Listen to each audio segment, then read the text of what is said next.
টিকটকে একটা মেয়ে আছে, আমি তার নাম বলবো না। সে তার গায়ে ছেলেদের গেঞ্জি এবং ছেলেদের প্যান্ট পরা ক্যামেরার সামনে আইসা বলে যে আল্লাহ, তুমি মেয়েদেরকে দুনিয়াতে বরকত হিসাবে পাঠাইছো, কিন্তু আমি মেয়ে হয়ে জন্ম নিয়ে খুশি নাই আল্লাহ। এমন এক দেশে বসবাস করি আমি, যেই দেশে 2 দিনে 17টা মেয়ে দর্শন হয়। তো আমি বলি কি আপু, তুমি ঠিকই বলছো, মেয়েদেরকে আল্লাহ দুনিয়াতে বরকত হিসাবেই পাঠাইছেন, কিন্তু ছেলেদের মতো শার্ট প্যান্ট পরা রাস্তাঘাটে ঘোরার জন্য না। আর তুমি মেয়ে হয়ে খুশি হইবা কেমনে?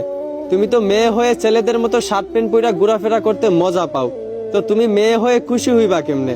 আর এই দেশে দর্শন হবেই না কেন?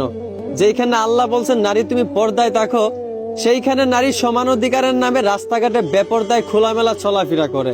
মেয়েদেরকে আল্লাহ বরকত হিসাবে পাঠাইছেন, বরকত হয়েই থাকো। ছেলেদের মতো রাস্তাঘাটে শার্ট প্যান্ট পরে চলাফেরা কইরো না।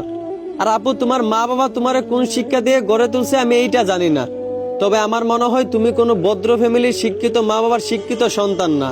কারণ তুমি যদি কোনো শিক্ষিত মা বাবার শিক্ষিত সন্তান হইতা, তাহলে একজন মুসলমান হওয়ার সত্ত্বেও রাস্তাঘাটে বেপরদায় ছেলেদের মতো শার্ট প্যান্ট পরে চলাফেরা করতা না। আশা করি আমার কথাগুলো বুঝতে পারছো। ধন্যবাদ।